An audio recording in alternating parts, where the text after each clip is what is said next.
History test series number 7। ठीक है, total 6 test हो गए हैं।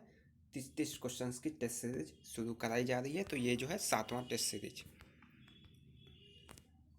भारतीय रंगमंच में यवनिका यानी पर्दे का शुभ आरंभ किसने किया?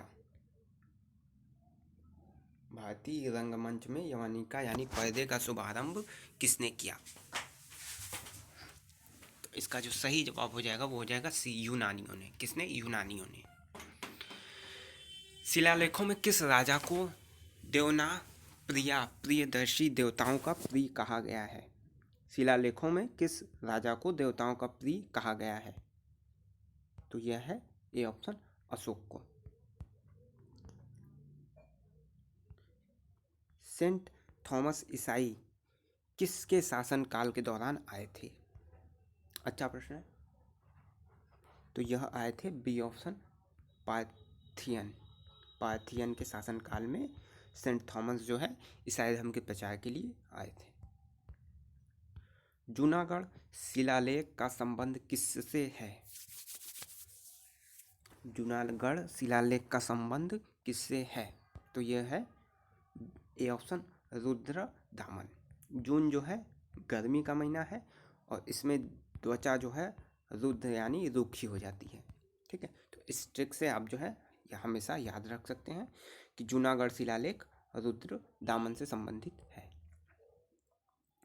निम्नलिखित में से किसके शासनकाल के दौरान प्रसिद्ध अजंता गुफाओं में उत्कीर्ण यानी खनन का काम सबसे पहले शुरू किया गया था?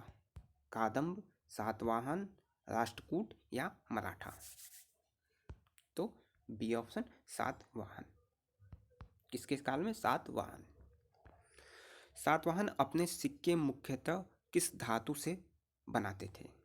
सातवाहन अपने सिक्के मुख्यतः किस धातु से बनाते थे? तो ए ऑप्शन, लेड, सी से। भारत में सर्वप्रथम स्वर्ण मुद्राएं चलाने वाले शासक कौन थे? सबसे पहले जो है स्वर्ण मुद्राएं किसने चलाई थी? तो बी ऑप्शन, भारतीय यूनानी ने। निम्नलिखित में से किसने भारत पर सबसे पहले चढ़ाई की थी? तो सी ऑप्शन, डेरियस प्रथम। डेरियस प्रथम भारत में सबसे पहले चढ़ाई की थी इन 4 ऑप्शन में। भारतीय और यूनानी कला के अभिलक्षणों को समन्वित करने वाली कला शैली का क्या नाम है? भारतीय और यूनानी कला दोनों का मिक्सचर आप कह सकते हैं। किस कला शैली का नाम है? तो यह है डी ऑप्शन, गांधार कला शैली। बुद्ध की कई मूर्तियां इस शैली में बनाई गई हैं। मौर्य वंश के बाद निम्नलिखित में से किसने मगध पर शासन किया? मौर्य वंश के बाद निम्नलिखित में किसने मगध पर शासन किया? तो सी ऑप्शन, शंगु वंश ने। भारतीयों के लिए महान सिल्क मार्ग किसने आरंभ कराया था? सिल्क मार्ग किसने आरंभ कराया? तो यह था ए ऑप्शन, कनिष्क। ठीक है, इंपॉर्टेंट प्रश्न है। सिल्क मार्ग किससे संबंधित है? कनिष्क। सिल्क मार्ग किसने आरंभ कराया? कनिष्क ने। यूनानी रोमन कला को कहाँ स्थान प्राप्त हुआ? यूनानी रोमन कला को कहाँ स्थान प्राप्त हुआ? तो बी ऑप्शन, गांधार में।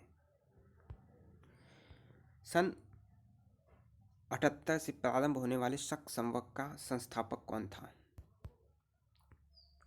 BHULLB में पूछा हुआ प्रश्न है। सन 78 से प्रारंभ होने वाले शक संवत का संस्थापक कनिष्ठ था, ए ऑप्शन। भारत सरकार द्वारा प्रयोग में आने वाला शक संवत किसने प्रारंभ किया था? शक संवत किसने प्रारंभ किया था? तो 2 क्वेश्चन बनते हैं। भारत जो है कौन सा प्रयोग लाता है? तो शक संवत जो है भारत प्रयोग करता है। और किसने प्रारंभ किया था? तो ए ऑप्शन, कनिष्क ने। कुषाण काल में सबसे अधिक विकास किस क्षेत्र में हुआ था? कुषाण काल में सबसे अधिक विकास किस क्षेत्र में हुआ था? तो यह हुआ था कला के क्षेत्र में। निम्नलिखित में से कनिष्क के समकालीन कौन थे? कनिष्क के समकालीन कौन थे? इंपॉर्टेंट प्रश्न है।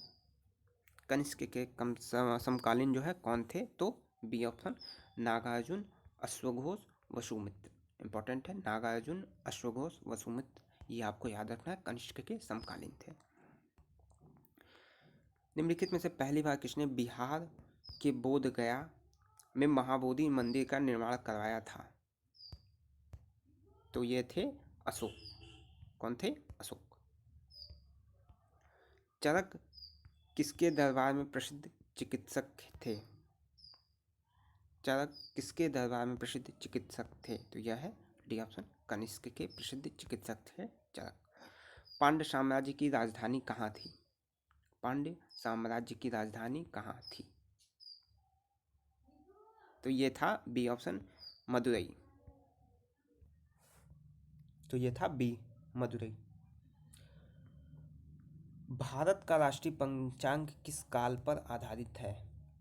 भारत का राष्ट्रीय पंचांग किस काल पर आधारित है? तो शक काल। ठीक है, शक काल पे आधारित है राष्ट्रीय पंचांग। निम्नलिखित में से वह महानतम कुषाण नेता कौन था जो बौद्ध बन गया, जो बुद्ध जो है बौद्ध जो है बन गया या धारण कर लिया? तो सी ऑप्शन, कनिष्क। निम्नलिखित में से किसने सांची के स्तूप का निर्माण करवाया था? सांची के स्तूप का निर्माण किसने कराया था? तो यह था ए ऑप्शन, अशोक ने जो है सांची के स्तूप का निर्माण कराया था। कौन? अशोक। चरक किसके दरबार का प्रसिद्ध चिकित्सक थे? चरक किसके दरबार के प्रसिद्ध चिकित्सक थे? तो डी ऑप्शन, कनिष्क। चंद्रगुप्त मौर्य के दरबार में पश्चिम एशिया के यूनानी राजा सेल्यूकस निकेटर द्वारा भेजा गया राजदूत कौन था? तो C option, Megasthenes. Seleucus Nicator, Megasthenes. Tamil का गौरव ग्रंथ जीवक चिंतामणि किससे संबंधित है? तो ए ऑप्शन, जैन धर्म से। कनिष्क किस वर्ष राज्य सिंहासन पर आरूढ़ हुए थे? तो कनिष्क बी ऑप्शन, 78 ईस्वी। निम्नलिखित में से किसने और कब पहली बार अशोक के शिलालेखों का अर्थ स्पष्ट किया? ये आपको देखना है। तो ये हो जाएगा C option, James Prinsep. Important है, जेम्स प्रिंसिप 1837 में।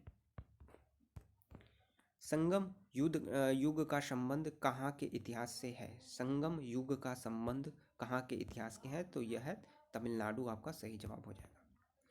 कुषाण काल में भारतीय और ग्रीक शैली के मिश्रण से विकसित कला शैली का नाम क्या था? तो यह था गांधार कला शैली। हो चुका है ये प्रश्न। संगम काल में रोमन व्यापार का केंद्र बताइए। संगम काल में रोमन व्यापार का केंद्र था डी ऑप्शन, मुसीरी। इंपॉर्टेंट प्रश्न है, मुसीरी। ठीक है, तो संगम काल में रोमन व्यापार का केंद्र था मुसीरी। चलिए, ये वीडियो यहीं तक। टोटल 7 टेस्ट सीरीज आपके लिए हो चुके हैं। ठीक है, काफ़ी सारे क्वेश्चन है, सभी पूरी टेस्ट सीरीज आप लोग ज़रूर फॉलो करिए। जो लोग UPPCS 2020 BEO या बेचू एंट्रेंस एग्जाम दे रहे हैं, वीडियो पसंद आई तो लाइक कर दें। धन्यवाद।